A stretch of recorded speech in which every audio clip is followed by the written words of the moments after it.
Dear students, good morning. हम class 12th का topic matrix discuss कर रहे थे, जिसका लेक्चर नंबर 1 और लेक्चर नंबर 2 हमने कंप्लीट कर चुके हैं। जिसमें लेक्चर नंबर 1 में हमने मैट्रिक्स की डेफिनेशन और टाइप्स ऑफ मैट्रिक्स पढ़ा था, और लेक्चर नंबर 2 में हमने प्रॉपर्टीज़ ऑफ मैट्रिक्स पढ़ा था।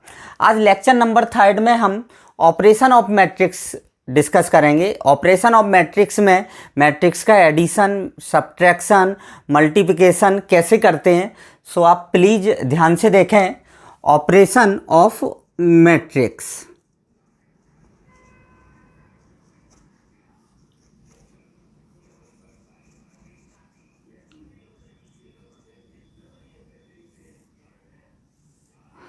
सबसे पहला आता है एडिशन ऑफ मैट्रिक्स।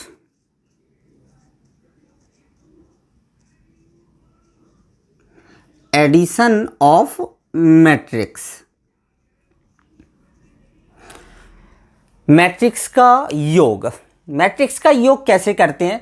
सबसे पहले तो दो मैट्रिक्स का एडिशन तभी पॉसिबल होगा जब उन दोनों मैट्रिक्स की ऑर्डर सेम हो। दो मैट्रिक्स का एडिशन तभी संभव हो सकता है जब उनकी ऑर्डर कैसे हो, सेम हो। तो सबसे पहली जो कंडीशन होती है कि ऑर्डर कैसा होना चाहिए, order is same. Order same होना चाहिए दोनों मैट्रिक्स का, तभी हम उनका एडिशन कर सकते हैं। एडिशन कैसे करते हैं? करेस्पॉन्डिंग एलिमेंट्स का सम करेस्पॉन्डिंग एलिमेंट्स से करते हैं। इस प्रकार से हम एडिशन दो मैट्रिक्स का क्या कर सकते हैं, एडिशन कर सकते हैं। अब जैसे एक एग्जांपल के थ्रू मैं आपको समझा रहा हूं। जैसे late a equal to a11, a12, a21, a22। एक ये मैट्रिक्स है, इसका ऑर्डर क्या है, 2 क्रॉस 2 ऑर्डर का है। एक दूसरा मैट्रिक्स लेंगे, वो भी सेम ऑर्डर का होना चाहिए। B11, B12, B21 और B22। एक ये मैट्रिक्स लिया मैंने। अब इन दोनों का सम करना है। इन दोनों का सम क्या आएगा? A प्लस B मैट्रिक्स आएगा एक। सम कैसे करेंगे? करेस्पॉन्डिंग एलिमेंट्स का सम किससे करेंगे? करेस्पॉन्डिंग एलिमेंट से, मतलब A11 प्लस B11 और A12 plus B12, A21 plus B21 और A22 प्लस B22। ये होता है। इस प्रकार हम दो मैट्रिक्स का क्या करते हैं, सम निकालते हैं। दो मैट्रिक्स का सम कैसे निकालेंगे? सबसे पहला तो हमें ये देखना है कि उनके ऑर्डर सेम होने चाहिए, और फिर हम क्या करेंगे, करेस्पॉन्डिंग एलिमेंट्स का सम किससे निकालेंगे, करेस्पॉन्डिंग एलिमेंट से। इस टाइप से हम दो मैट्रिक्स का क्या निकाल सकते हैं, योग निकाल सकते हैं। अब ऐसे ही बिल्कुल सेम अंतर होता है, सब्ट्रैक्शन निकालते हैं। तो subtraction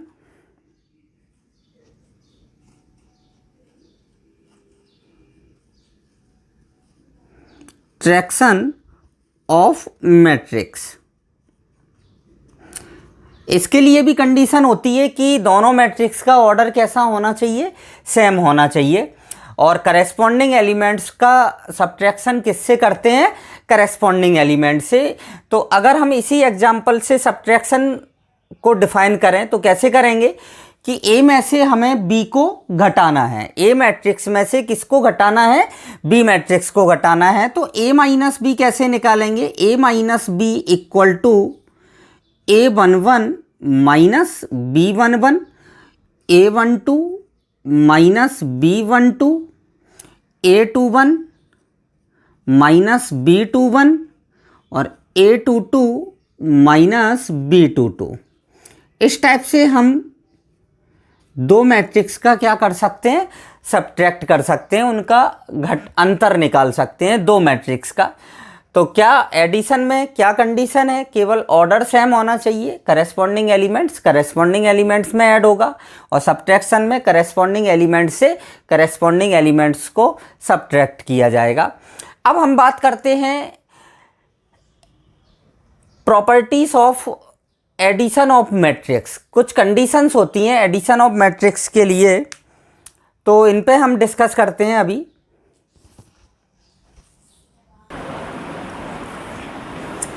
properties of matrix addition. Properties of matrix addition में क्या प्रॉपर्टीज होती हैं? सबसे पहली प्रॉपर्टी आती है commutative law.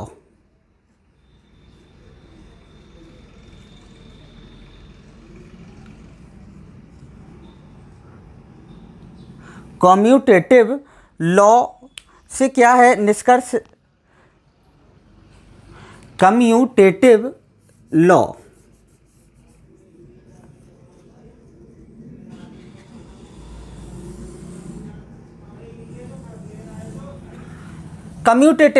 Commutative law mean, इसको हिंदी में बोलते हैं क्रम विनिमय नियम।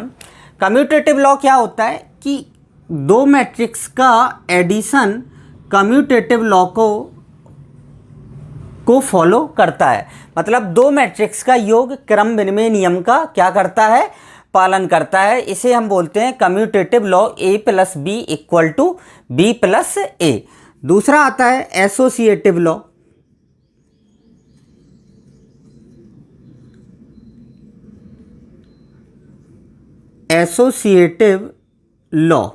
एसोसिएटिव लॉ क्या होता है? तीन मैट्रिक्स होते हैं ए, बी और सी। एसोसिएटिव लॉ लिखते हैं A plus B plus C equal to होता है A plus B plus C. इसको बोलते हैं एसोसिएटिव लॉ। ये होता है कम्यूटेटिव लॉ और ये क्या होता है? Associative law. थर्ड आता है एडिशन आइडेंटिटी। Additive identity.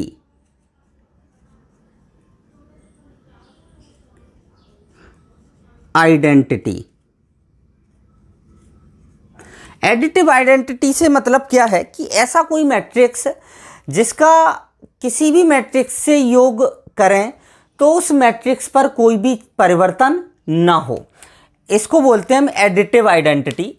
तो जैसे हम जनरली बात करते हैं कि ऐसी कोई संख्या बताओ जिसका हम किसी भी संख्या में योग करें तो उस संख्या में कोई भी परिवर्तन ना हो। मतलब जैसे 2 है, 2 में हम क्या जोड़ें कि 2 में कोई अंतर ना आए, तो हम सीधा बोलेंगे 0 ऐड करें। क्या ऐड करें? 0 ऐड करें। तो ऐसे ही एडिटिव आइडेंटिटी होती है कि प्रत्येक मैट्रिक्स की एडिटिव जो आइडेंटिटी होती है वो एक नल मैट्रिक्स होता है। वो कौन सा मैट्रिक्स होता है? एक नल मैट्रिक्स होता है। तो हम क्या लिखेंगे कि a plus O equal to A equal to O plus A. तो यहाँ पर जो 0 मैट्रिक्स है ये नल मैट्रिक्स है, यहाँ पर ओ। मतलब एडिटिव आइडेंटिटी क्या होती है? किसी भी मैट्रिक्स के लिए एक नल मैट्रिक्स होता है। अब आता है फोर्थ नंबर एडिटिव इनवर्स।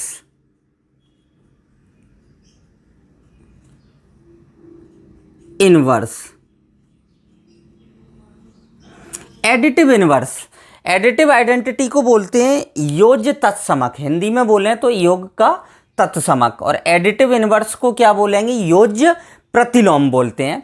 तो अब हम बात की, जैसे 2 है, 2 नंबर्स है, 2 आपको गिवन है। किसी ने पूछा कि 2 में क्या ऐड करें कि ये 0 हो जाए। 2 में क्या ऐड करें कि ये 0 हो जाए? तो हम सीधा बोलेंगे कि -2 ऐड करें। ऐसे ही किसी, जैसे ए है, ए मैट्रिक्स है। अब ए मैट्रिक्स में हम क्या ऐड करें कि ये एक नल मैट्रिक्स हो जाए? तो इसमें हम क्या ऐड करेंगे? -a मैट्रिक्स ऐड करेंगे, तो ये क्या हो जाएगा? Null matrix. मतलब a plus -a equal to क्या आएगा, नल मैट्रिक्स। तो इस -a को हम क्या बोलेंगे, एडिटिव इनवर्स बोलेंगे। किसका इनवर्स, एडिटिव इनवर्स होगा, a का एडिटिव इनवर्स होगा। तो -a जो होगा वो एक एडिटिव इनवर्स होगा,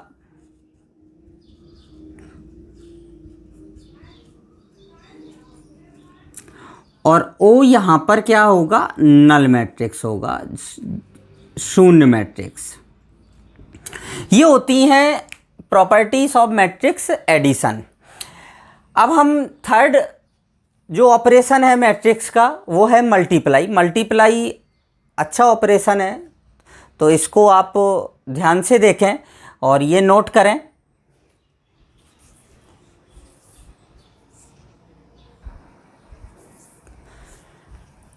मल्टीप्लिकेशन ऑफ टू मैट्रिक्स, दो मैट्रिक्स का गुणा कैसे किया जाता है इसको ध्यान से देखेंगे। दो मैट्रिक्स हमारे पास टू नॉन जीरो मैट्रिक्स हैं ए एंड बी, तो इनका मल्टीप्लाई तभी पॉसिबल होगा जब ए के नंबर ऑफ कॉलम, जब मैट्रिक्स ए के number of column matrix B की नंबर ऑफ रो के बराबर होंगे। ध्यान से सुनेंगे वापस।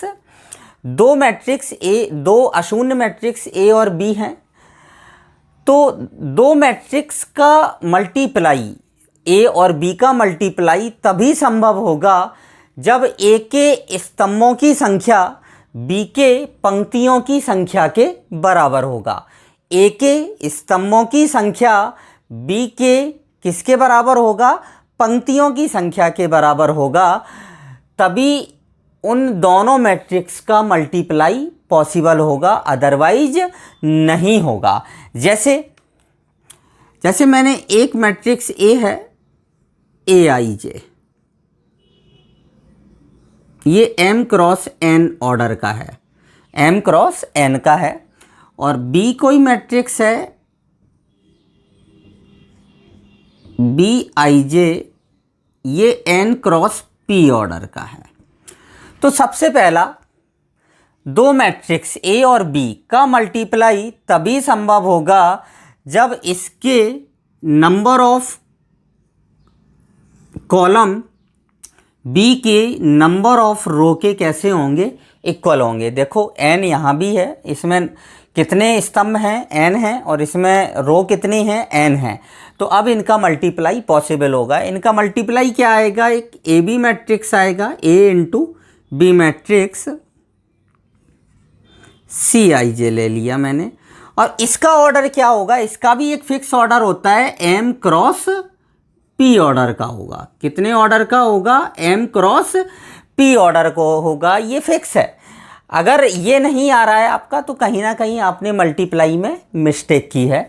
तो सबसे पहले हमें क्या देखना है, जब दो मैट्रिक्स हमारे सामने दिए गए हों और हमसे मल्टीप्लाई करने को बोला गया हो, तो हम सबसे पहले ये देखेंगे कि ए के स्तंभों की संख्या बी की पंक्तियों की संख्या के बराबर होनी चाहिए। और जब हम ए बी मैट्रिक्स निकाल लें तो हम ये भी चेक करेंगे कि ए बी मैट्रिक्स जो है वो m क्रॉस p ऑर्डर का होना चाहिए, तभी आपका आंसर सही होगा। अब जैसे एक एग्जाम्पल ले लें हम छोटा सा मैट्रिक्स का मल्टीप्लाई पर। जैसे ए मैट्रिक्स मैंने लिया A11, A12, A21 और A22, और यहाँ पर एक बी मैट्रिक्स ले लिया मैंने, B12, B11, B12, B21 और B22। ये एक मैट्रिक्स ले लिया। इसका ऑर्डर क्या है, 2 क्रॉस 2 है, और इसका ऑर्डर भी क्या है, 2 क्रॉस 2 है। अब ध्यान से देखेंगे इनका मल्टीप्लाई। देखो सबसे पहले ये चेक करेंगे number of column equal to number of row के है। अब ए बी मैट्रिक्स कैसे निकालेंगे, जो मैट्रिक्स का गुणा होता है वो पंक्ति का स्तंभ से होता है। पंक्ति का किससे होता है, स्तंभ से। ध्यान से सुनेंगे, पंक्ति का गुणा किससे, स्तंभ से। रो का मल्टीप्लाई कॉलम से, रो इनटू कॉलम। तो सबसे पहले हम A11 का किससे मल्टीप्लाई करेंगे, B11 में, तो A11 इंटू B11। फिर A12 का मल्टीप्लाई किस में होगा, B21 में, तो A12 इंटू B21। इन दोनों के बीच में प्लस आएगा। अब R1 का मल्टीप्लाई C1 में हो गया, अब R1 का मल्टीप्लाई किस में करेंगे, C2 में करेंगे, तो A11 का मल्टीप्लाई किस में होगा, B12, और प्लस A12 का मल्टीप्लाई किस में होगा, B22 में होगा। इस टाइप से मल्टीप्लाई करेंगे। फिर अब R1 का मल्टीप्लाई C1 में हो गया और C2 में हो गया, मतलब R1 फ्री हो चुका है। अब हम मल्टीप्लाई करेंगे R2 का, किसका मल्टीप्लाई करेंगे, R2 का करेंगे, तो A21 का मल्टीप्लाई वापस C1 से होगा, तो A21 into B11 plus A22 into B21। अब A21 का मल्टीप्लाई किससे होगा, B12 से होगा, और प्लस ऐसे A22 का मल्टीप्लाई किससे होगा, B22 से होगा। तो इस टाइप से हम दो मैट्रिक्स का क्या करते हैं, मल्टीप्लाई करते हैं। इसका जो आंसर होगा वो कितने ऑर्डर का होगा, 2 क्रॉस 2 ऑर्डर का होगा। तो अभी मैं आपको एक दो एग्जांपल्स और बता रहा हूँ, तब तक आप इसको नोट करें।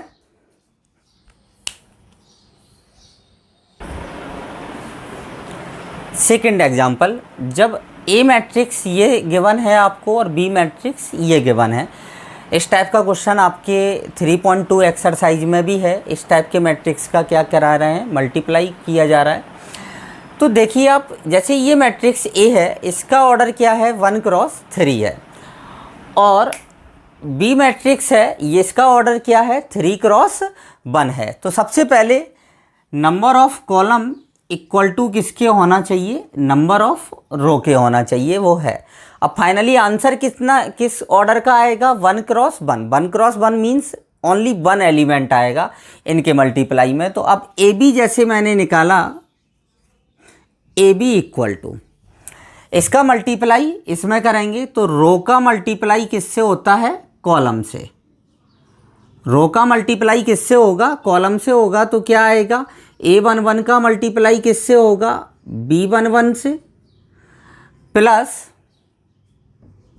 इसको हम B21 और B31 से रिप्रेजेंट कर देते हैं। अब A12 का मल्टीप्लाई किससे होगा, प्लस A12 का मल्टीप्लाई B21 से होगा, और प्लस A13 का मल्टीप्लाई किससे होगा, B31 से होगा। तो ये आपका आंसर आएगा।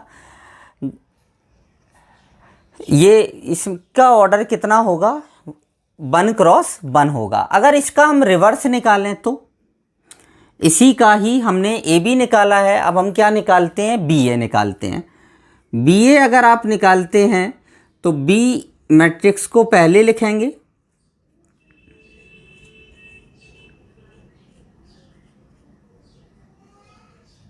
और ए मैट्रिक्स को बाद में लिखेंगे, A11, A12 और A13। अब ध्यान से देखेंगे, इसका ऑर्डर कितना है, 3 क्रॉस 1, और इसका ऑर्डर कितना है, 1 क्रॉस 3 है। तो number of column equal to number of row. अब आंसर कितने ऑर्डर का आएगा, 3 क्रॉस 3 का आएगा। ये भी मल्टीप्लाई आपके क्वेश्चन में है। तो इसका मल्टीप्लाई करेंगे हम, तो B11 का मल्टीप्लाई किससे होगा, पहले कॉलम से, तो B11 इंटू A11। फिर B12 का किससे होगा, B11 का किससे होगा, A12 से होगा। फिर B11 का किससे होगा, A13 से होगा। इसी टाइप से B21 का मल्टीप्लाई A11 से, फिर B21 का मल्टीप्लाई A12 से, और B21 का मल्टीप्लाई A13 से। ऐसे ही B31 का मल्टीप्लाई A11 से, B31 का मल्टीप्लाई A12 से, और B31 का मल्टीप्लाई A13 से। तो ये आपका कितने ऑर्डर का आएगा, 3x3 का आएगा। मैंने आपको 3 टाइप से मल्टीप्लाई बता दिया है। जब इस टाइप से हो, जब ये मैट्रिक्स हो तो सेम प्रोसेस बिल्कुल सेम है। वही आपको सीधा क्या करना है, रो का मल्टीप्लाई किससे करना है, कॉलम से करना है। बस एक कंडीशन का ध्यान रखना है, number of column equal to number of row का। तो अब आप ये देखिए कि ए बी एक मैट्रिक्स ये आया था सेम, और इसी का ही हमने ऑर्डर सेम करके मल्टीप्लाई किया तो 3x3 का आया। इससे हम बता सकते हैं कि दो मैट्रिक्स का मल्टीप्लाई कभी भी कम्यूटेटिव लॉ को फॉलो नहीं करता है। मतलब दो मैट्रिक्स का मल्टीप्लाई कभी भी क्रम विनिमय नियम का पालन नहीं करता है। सम केसेस, कुछ केसेस में मल्टीप्लाई कम्यूटेटिव लॉ को फॉलो कर जाता है, लेकिन सभी केसों में नहीं करता है। इसीलिए हम ये कह सकते हैं कि दो मैट्रिक्स का मल्टीप्लाई कम्यूटेटिव लॉ का फॉलो नहीं करता है। अब आप इसको नोट कीजिए।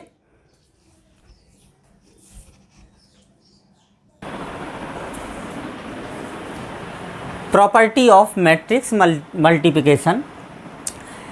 सबसे पहली प्रॉपर्टी आती है कम्यूटेटिव लॉ। अभी मैंने आपको बताया था कि दो मैट्रिक्स का मल्टीप्लाई कभी भी कम्यूटेटिव लॉ को फॉलो नहीं करता है। मतलब A B equal not equal to B A. But कभी किसी केस में ये दोनों इक्वल भी हो सकते हैं, लेकिन ऑलवेज इक्वल नहीं होते हैं। इसीलिए हम बोलते हैं कि दो मैट्रिक्स का मल्टीप्लाई क्रम विनिमय नियम का पालन नहीं करता है। सेकंड आता है एसोसिएटिव लॉ।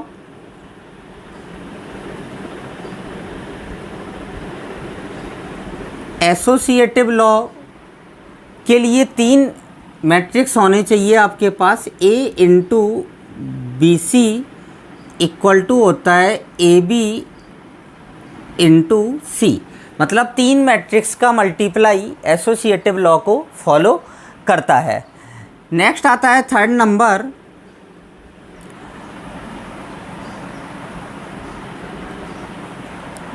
एडिटिव। हमने पढ़ा था उसमें योग का तत्समक। तो इसमें भी हम मल्टीप्लिकेशन आइडेंटिटी पढ़ेंगे। तो मल्टीप्लिकेशन आइडेंटिटी क्या होती है,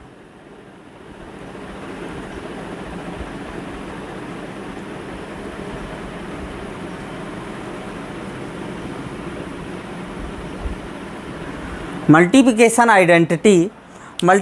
आइडेंटिटी का मतलब यहाँ पर क्या है कि ऐसा कोई मैट्रिक्स जिसका हम किसी भी मैट्रिक्स से मल्टीप्लाई करें तो उस मैट्रिक्स में कोई भी चेंजिंग ना आए।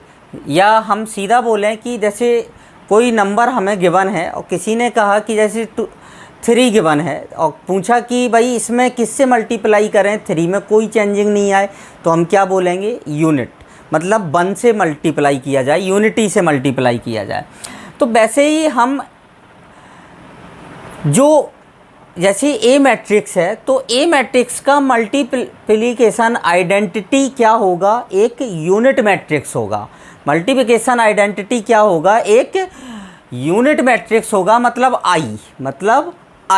आई हमने पहले ही पढ़ चुके हैं। आई एक यूनिट मैट्रिक्स होता है, इसी को ही हम तत्समक मैट्रिक्स बोलते हैं। तो A into I equal to A equal to क्या होता है, आई। मतलब किसी भी मैट्रिक्स की मल्टीप्लिकेशन आइडेंटिटी क्या होता है, एक यूनिट मैट्रिक्स होता है। कौन सा मैट्रिक्स होता है, यूनिट मैट्रिक्स होता है। नेक्स्ट आता है फोर्थ नंबर डिस्ट्रीब्यूटिव लॉ।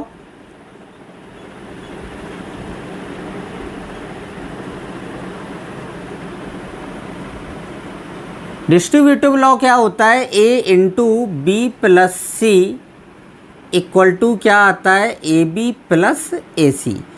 इसको हम डिस्ट्रीब्यूटिव लॉ बोलते हैं। अब हम स्केलर से मल्टीप्लाई किसी भी मैट्रिक्स को हम किसी स्केलर से अगर मल्टीप्लाई करते हैं तो किस टाइप से हम मल्टीप्लाई करेंगे ये देखेंगे।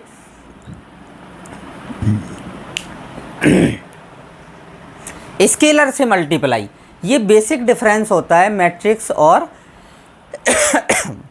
डिटर्मिनेंट में, जैसे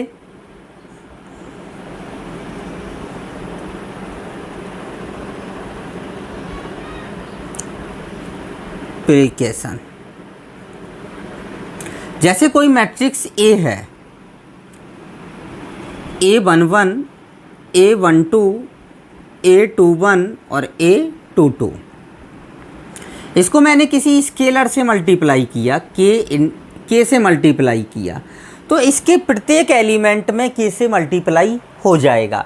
ये एक डिफरेंस होता है मैट्रिक्स में और डिटर्मिनेंट में। डिटर्मिनेंट में हम प्रत्येक नंबर प्रत्येक एलिमेंट में मल्टीप्लाई नहीं करते हैं, किसी भी पर्टिकुलर रो या पर्टिकुलर कॉलम में मल्टीप्लाई किया जा सकता है।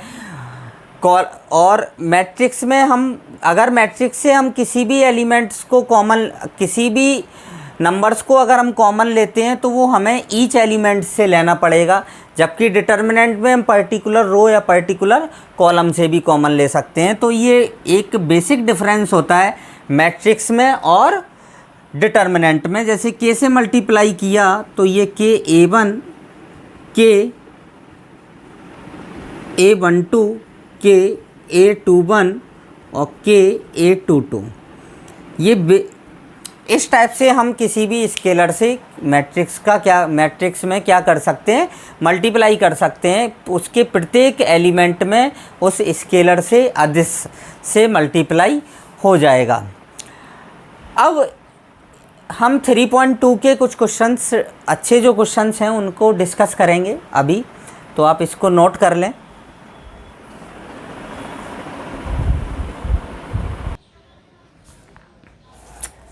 एक्सरसाइज 3.2 का क्वेश्चन नंबर फर्स्ट बिल्कुल सिंपल है, जिसमें हमें दो मैट्रिक्स का एडिशन और सब्ट्रैक्शन निकालना है। तो वो क्वेश्चन मैंने आपको एडिशन समझाया था, सब्ट्रैक्शन भी समझाया था, तो उसके अकॉर्डिंग उस क्वेश्चन को आप सॉल्व कर लें। क्वेश्चन नंबर सेकंड में क्या गिवन है कि if a plus B equal to, addition given है दो मैट्रिक्स का एंड सब्ट्रैक्शन गिवन है, हमें फाइंड आउट करना है मैट्रिक्स a एंड b। तो कैसे निकालेंगे, ये मैट्रिक्स इक्वेशन टाइप में दिया है a प्लस बी और a माइनस बी। तो इसको मैंने कंसीडर कर लिया इक्वेशन फर्स्ट और इसको कंसीडर कर लिया मैंने इक्वेशन सेकंड। तो हम क्या करेंगे, इक्वेशन फर्स्ट और सेकंड को ऐड कर देंगे। Equation first plus equation second, दोनों इक्वेशन को ऐड करेंगे तो आप देख सकते हैं b से b क्या हो जाएगा, कैंसिल आउट, a और a ऐड हो जाएगा तो ये क्या आ जाएगा 2a। और RHS में ये दोनों मैट्रिक्स ऐड हो जाएंगे, -7 से 3 ऐड होगा तो माइनस का 4 आ जाएगा। 0 से -2 ऐड होगा तो माइनस का 2 आ जाएगा। 2 से 0 ऐड होगा तो 2 आ जाएगा और -5 से 3 ऐड होगा तो माइनस का 2 आ जाएगा। अब हम इस 2 को डिवाइड में लेके जाएंगे तो 2 से ईच एलिमेंट्स में क्या हो जाएगा, डिवाइड हो जाएगा। तो a इक्वल टू डिवाइड करेंगे तो ये माइनस का 2 आ जाएगा, ये माइनस का 1, ये 1 और ये -1। तो ये आपका कौन सा मैट्रिक्स आ गया, ए मैट्रिक्स आ गया। अब इसी इक्वेशन में इक्वेशन फर्स्ट से इक्वेशन सेकंड को सब्ट्रैक्ट कर देते हैं।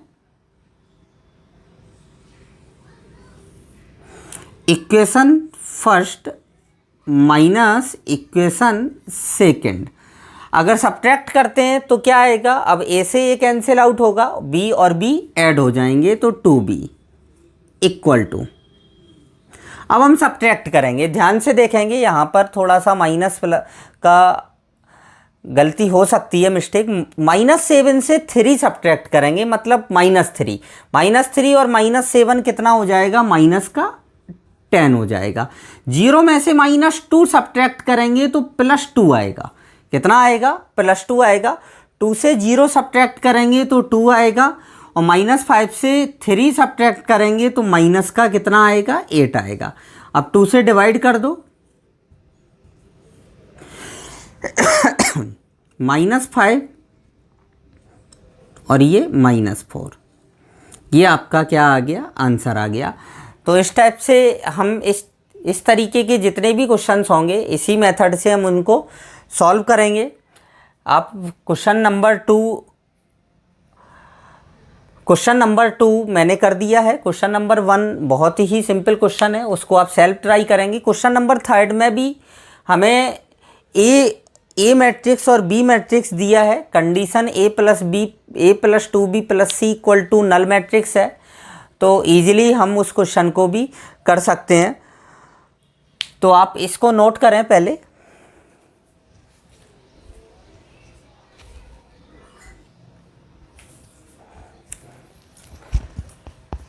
एक्सरसाइज 3 पॉइंट के रिमेनिंग क्वेश्चंस हम नेक्स्ट वीडियो में डिस्कस करेंगे। और यदि आपको मेरे वीडियो अच्छे लग रहे हो तो प्लीज़ इसको लाइक, शेयर और सब्सक्राइब ज़रूर करें। और आपको मैंने मैट्रिक्स की जितनी भी थ्योरी बताई है उससे 3.2 के काफ़ी क्वेश्चंस आप सेल्फ भी ट्राई कर सकते हैं, तो प्लीज़ आप उन क्वेश्चंस को ट्राई करें। Thank you.